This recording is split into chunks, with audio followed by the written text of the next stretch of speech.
Hello, family and friends. Welcome to Pathways of Hope. The gospel reading for today is taken from John chapter 11, verses 45 to 56. In verse 54, this is what we read. So Jesus no longer walked about in public among the Jews, but he left for the region near the desert, to a town called Ephraim, and there he remained with his disciples. There's a parallel with this in Genesis chapter 3. God walks in the garden and called out for Adam and Eve, but they hid themselves due to their sin. After which, God banished Adam and Eve from the Garden of Eden.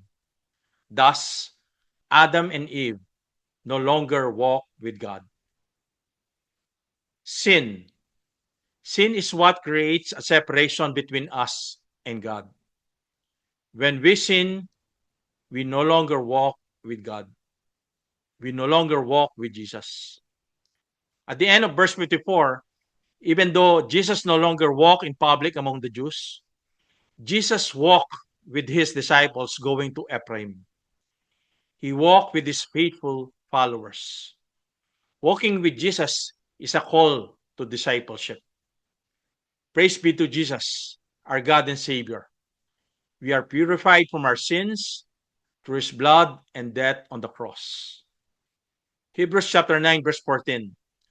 How much more shall the blood of Christ, who through the eternal Spirit offered himself without blemish to God, purify our conscience from acts that lead to death, to serve the living God.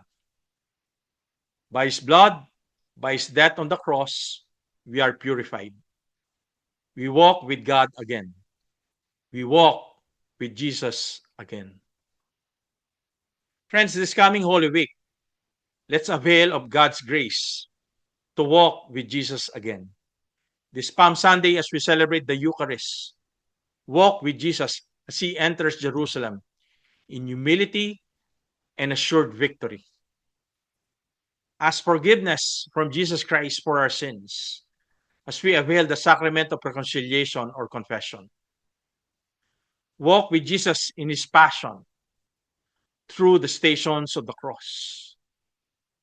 Let's meditate on Jesus' Paschal mystery as you and your families and friends visit churches or go for Visita Iglesia.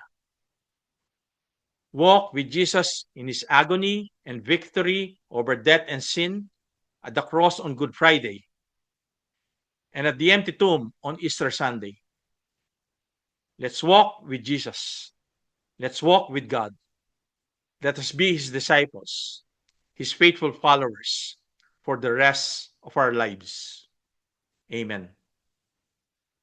Friends, let us choose daily to walk with Jesus by sharing this video to your family and friends, to your loved ones and relatives.